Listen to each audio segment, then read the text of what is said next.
Un filósofo liberal francés decía que los golpes de la adversidad son muy amargos, pero nunca son estériles.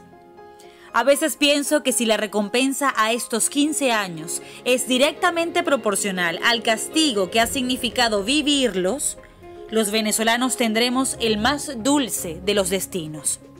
Por lo pronto, Piedra Angular procura recrearse en nuestras mentes brillantes. Y hemos tenido siempre la fortuna de no recurrir necesariamente a una lista telefónica de afamados politólogos, economistas y mediáticos voceros para conseguir los más sobresalientes análisis. Por eso, porque los venezolanos son de fácil conversa, son los relacionistas públicos del planeta, porque nacieron con ese gen descollante, lúcido, que los hace afables como ninguno, ocurrentes como pocos. Hay tanta gente inteligente en mi Venezuela, tanta. Eso sí que lo sabemos acaparar nosotros. Agudeza, ingenio. Daniel es un buen ejemplo. Si el mundo nos pidiera un espécimen del ciudadano común venezolano que nos representara bien, yo enviaría seguro a alguien como él. Bienvenidos a Piedra Angular.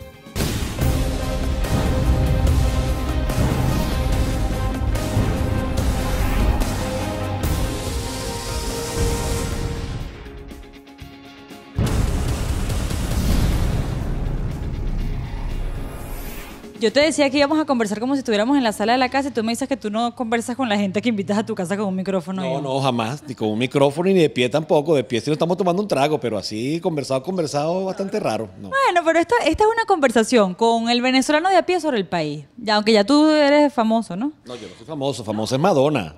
Bueno, sí. Famoso eres tú, que tienes 3 millones de seguidores. Yo no, yo soy un ciudadano común y corriente. Todavía no tengo 3 millones. ¿Por cuántos vas? 1.400.000. Ya casi llegas al 50%. Casi. 47%. Sí.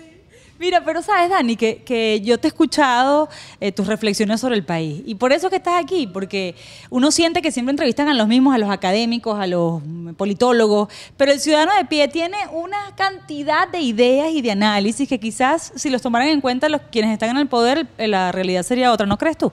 Bueno, sí lo creo, o sea, comparto tu criterio, pero la realidad es que el poder no se ejerce de esa forma. El poder no se ejerce dejando a los demás que hablen, justamente es todo lo contrario. El poder se ejerce impidiendo que las otras voces se escuchen. Y eso que tú decías, bueno, tengo ideas, tengo tantas ideas como tienen los ciudadanos. A mí lo que me sorprende es que si uno que no estudió para ser político, ni para ser alcalde, ni para ser concejal, ni para hacer ninguna de esas funciones políticas, tiene una idea de cierto sentido común, ¿cómo es que ellos no ven esa? Eso es la primera que yo me pregunto. ¿Cómo es que no ven la solución de los problemas? ¿Cómo es que no ven los problemas?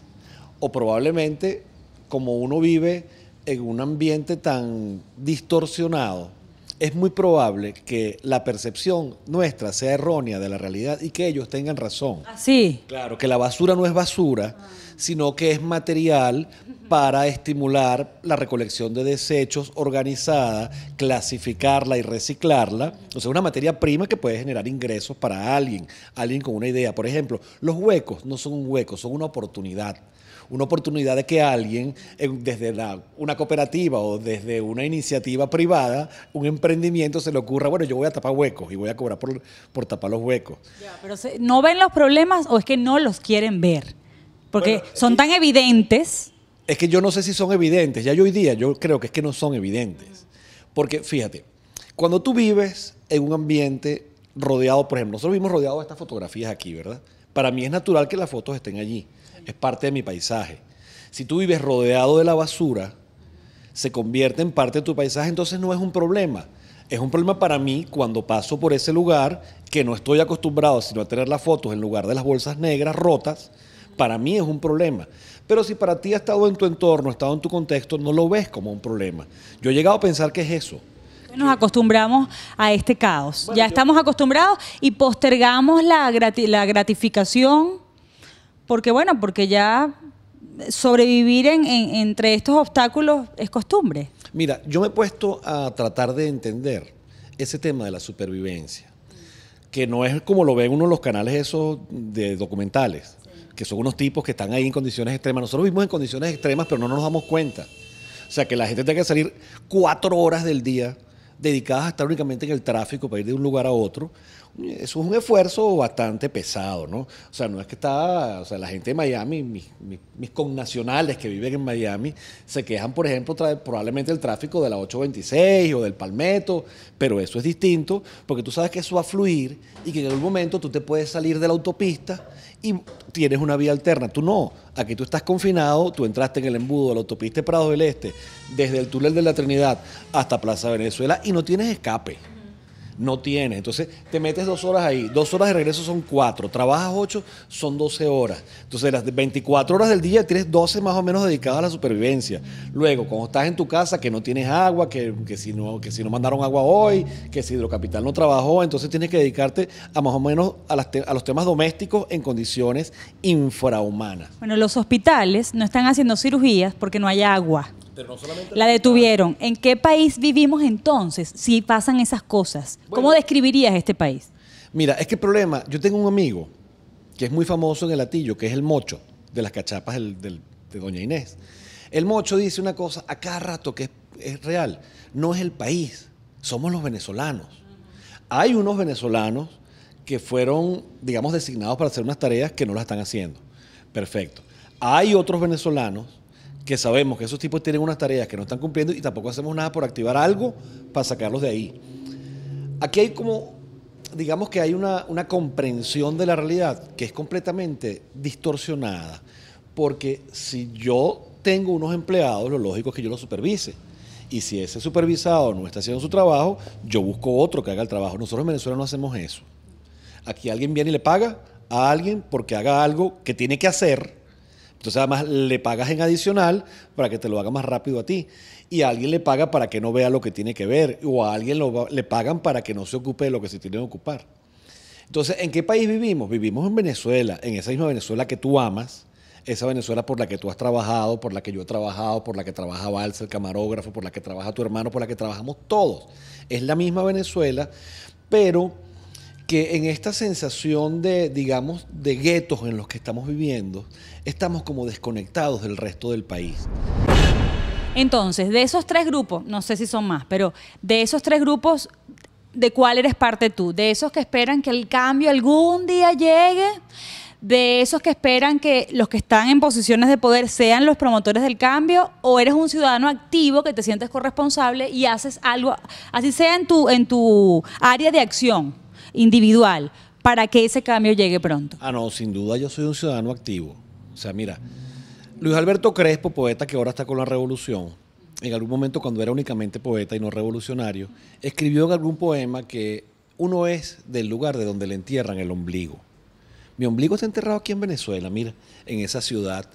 Entonces, yo tengo que hacer por mi ciudad lo que tengo que hacer. Yo he crecido en Venezuela. Mira, yo he tenido, en mis casi 30 años de experiencia en la industria, yo he tenido que fajarme con mucha gente internacionalmente por el tema país. Yo estudié en educación pública. Mi papá fue camionero. Mi mamá oficios del hogar. Yo estudié en la Escuela Experimental Venezuela, que es la que está ahora frente a lo que era el Hilton, que se llama Alba Caracas ahora, donde estudiaban el hijo del camionero con el hijo del ministro de Petróleo, porque mi compañero de pupitre de primer grado era Cristóbal Armas, hijo de Celestino Armas, que era ministro de Petróleo. Así éramos, y la educación era gratuita. Mi papá pagaba 60 bolívares al año. Yo estudié en la Escuela Experimental Venezuela, estudié en el Liceo Fernando de Peñalver, estudié en el Gustavo Herrera, estudié en la UUCB.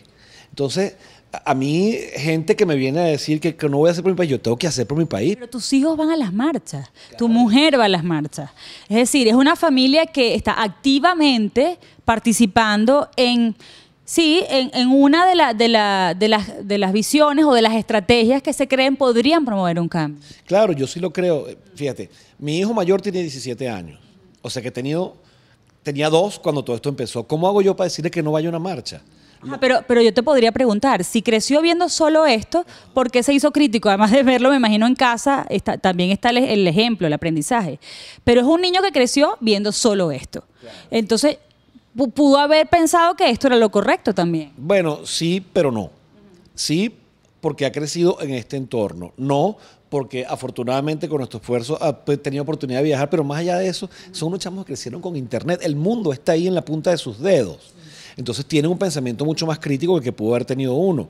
Evidentemente, mi hijo eligió el pensamiento crítico, y mi hijo pequeño Santiago tiene 11 años, es músico y también está eligiendo ese pensamiento crítico.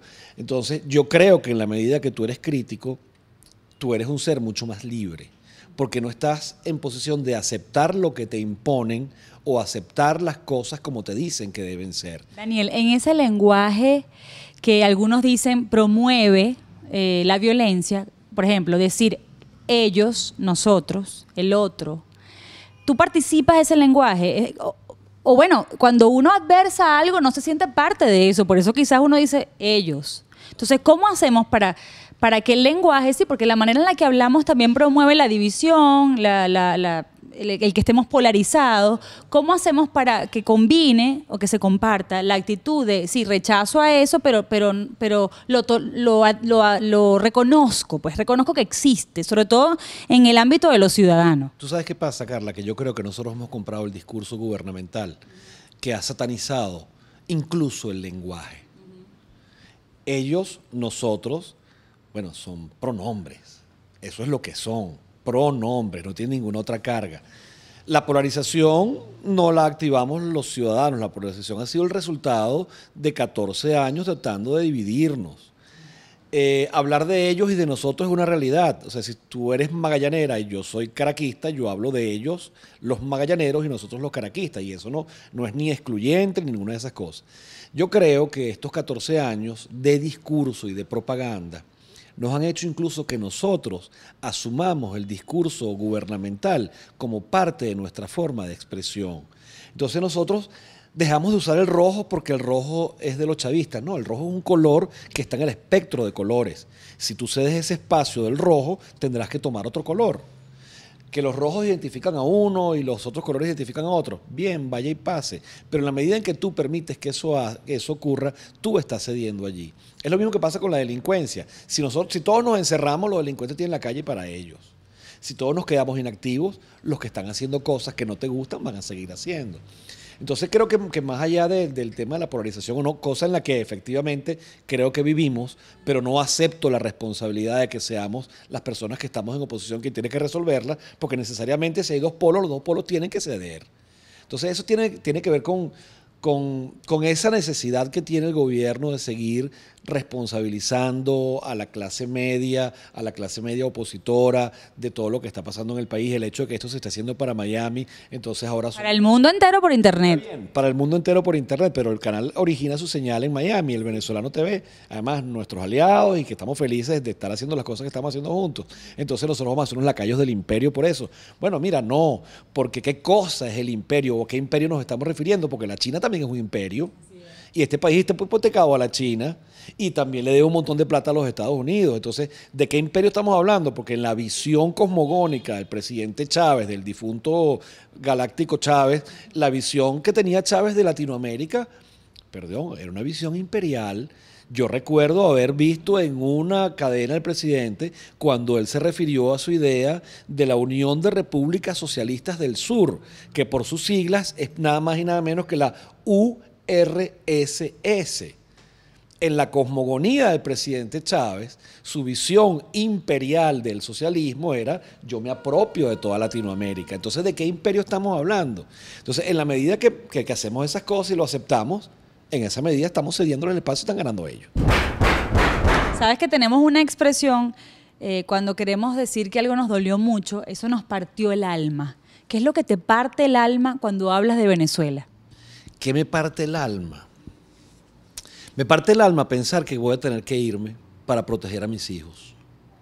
Porque en el país que yo crecí, en la Venezuela que yo crecí, no existía esa idea de irnos del país, ¿no? Eso no existía. Te ibas del país a estudiar y volver, pero irte del país para proteger a tus hijos. Mis padres lo máximo que tuvieron que hacer para protegerme fue mi papá trabajar más, para que la comida no faltara, para que no faltara la ropa, para que no faltara la salud, para que no faltara la educación. Eso fue lo que tuvo que hacer mi papá para protegerme, pero jamás pensar la idea de abandonar el país. ¿Qué es lo que más te cuesta enseñarle a tus hijos? Porque tú debes tener un esquema de valores que le vas a transmitir a ellos, pero la sociedad, el entorno en el que vivimos tiene otro, justamente se están resquebrajando esos valores. ¿Cómo haces para que tenga más peso lo que tú le enseñas en casa que lo que ve en la calle? Bueno, lo primero es que la casa es fundamental. Lo que tú le enseñas a los chamos en la casa es la clave, porque es donde están los principios, que es lo que te forma, que es lo que te da límite, que es lo que te da contexto. Entonces, lo más difícil con los chamos hoy día es explicarle que lo que ocurre en la calle es lo anormal y que lo normal es lo que debería ocurrir, lo que tú ves que te enseñan en tu casa. Pero cuando tienes que lidiar con libros de texto de cuarto grado, que tienen intervenciones como las que tienen, intervenciones obviamente con clara intención ideológica como las que tienen. Cuando tu hijo mayor te dice el 12 de febrero, después de la marcha que matan al primer estudiante, que te dice, papá, y si uno no se muere por el país, entonces ¿por qué se va a morir? Wow, ¿tu hijo te dijo eso? Sí, porque, o sea, ¿qué le puedes decir? Hijo, no puedo decirle que no vayas para las marchas, porque me está viendo a mí, a su mamá, a su abuela y a sus abuelos fallecidos que marcharon. Entonces, no le puedo decir que no vayas.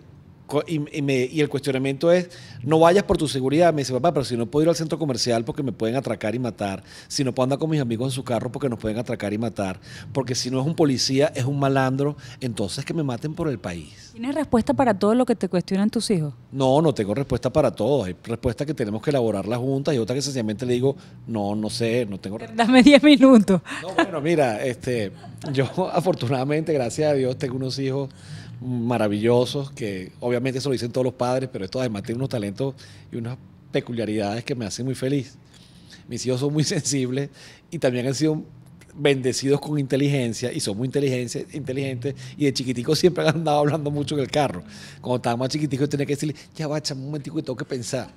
Claro, y era más fácil evadir la respuesta, pero en este punto no. O sea, cuando mi hijo Daniel no tenía 17 años, cumplió 17 años en marzo, y esto fue en febrero, tenía 16. Mi papá, y si uno no se muere por el país, ¿por qué se va a morir?